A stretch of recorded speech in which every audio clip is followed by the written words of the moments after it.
အားလုံးမင်္ဂလာပါပေါ့နော်ဒီကျွန်တော်တို့အခုပြထားတဲ့စာမျက်နှာမှာ related atomic mass ကိုဘယ်လိုတွက်လဲဆိုတာကိုကျွန်တော်ရှင်းပြပေးချင်ပါတယ်အဲ related atomic mass ကလိုမျိုးကောင်ရဲ့ related atomic mass ကိုတွက်မယ်ပေါ့နော်အဓိကတော့ isotope တွေရဲ့ related atomic mass ကိုတွက်တဲ့ formula လေးကိုကျွန်တော်ပြပြပေးပါမယ်ဒီမှာကျွန်တော် related atomic mass or isotope ကိုလိုချင်တယ်ဆိုရင်သူ့ရဲ့သင်္ကေတ AR ဖြစ်ပါတယ်ပြီးတော့ AR လိုချင်တယ်ဆိုရင် related abundant မှာဆိုရင် isotope ကနှစ်ခုပေါ့နော်ဒီနှစ်ခုရှိရင်လည်းရှိမယ်သုံးခုရှိရင်လည်းရှိမယ်ပေါ့နော်စသဖြင့်သုံးခုတက်ပို့ပြီးတော့လည်းရှိကောင်းရှိမယ်ပေါ့လေပြီးတော့နှစ်ခုရှိရဆိုရင်သူကဘယ်လိုလုပ်ရမလဲဆိုတော့ related abundant isotope 1ရဲ့သူ့ရဲ့ mass ရေပေါ့နော်ဒီ mass ကတော့ကျွန်တော်တို့အဓိကအပြင်တော့ mass number ပေါ့နော် mass number ညှောက်မယ်ပြီးကြရင်ပေါင်းမယ်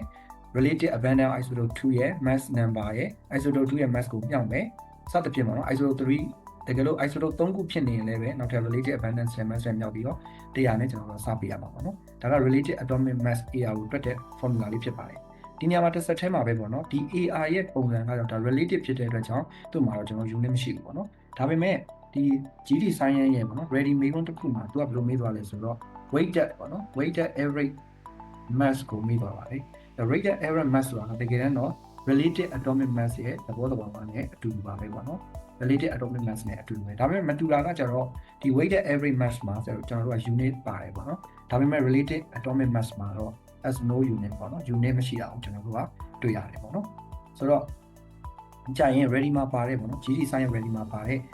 ဒီ weighted average mass ကိုလည်းပဲကျွန်တော်တို့ဒီ AR formula နဲ့တွက်လို့ရပါတယ်ကဲဒါဆိုရင်ကျွန်တော်တို့ sample တစ်ခုလောက်ကျွန်တော်ကြည့်အောင်ပေါ့နော်ကျွန်တော် related atomic mass AR ဘယ်လိုမျိုးကျွန်တော်တို့မေးနိုင်လဲပေါ့နော်ဒီမှာတော့သူကတွက်ခိုင်းတယ် related atomic mass AR of oxygen လို့မေးတယ်ပေါ့နော် oxygen မှာဆိုရင်အဲ့ဆိုရင်ကျွန်တော် isotope 3ခုရှိတယ်အဲ့ isotope 3ခုရှိတော့ isotope တစ်ခုချင်းစီရဲ့ mass number ရဲ့သူ့ရဲ့ abundance ပေါ့နော် related abundance ရေမြှောက်မယ်ပေါ့နော်ပြီးကြရင်ပေါင်းမယ်နောက်တဲ့ isotope တစ်ခုမှာ 70O ရဲ့ isotope 70ရဲ့ 0.04 ရဲ့မြှောက်မယ်ပေါင်းမယ်18နဲ့ 0.20 နဲ့မြှောက်မယ်ပေါင်းပြီးတော့ကျွန်တော်တို့100နဲ့ပြန်စားမှာပါဒါကတော့ကျွန်တော်တို့ AR တွက်တဲ့ formula လေးဖြစ်ပါတယ်ဒီအဆင့်ကကျွန်တော်တို့ဒီ IGCSE နဲ့ပြောမယ်ဆိုရင်တော့ AS ပေါ့နော်ကျွန်တော်တို့ A level တောင်ကျွန်တော်တို့ AS level တောင်ရှိတယ်ဆိုတော့เนาะတိုင်းတာတစ်ခုထိအဆင့်မြင့်တယ်လို့ကျွန်တော်တို့ပြောလို့ရပါတယ်အဲ့ဆိုရင်ကျွန်တော်တို့ related atomic mass ကိုတကယ်လို့ GE science မှာမေးလာခဲ့ရင်ဘယ်လိုတွက်လို့ရမလဲဆိုတာကိုနားလည်မယ်လို့ထင်ပါတယ်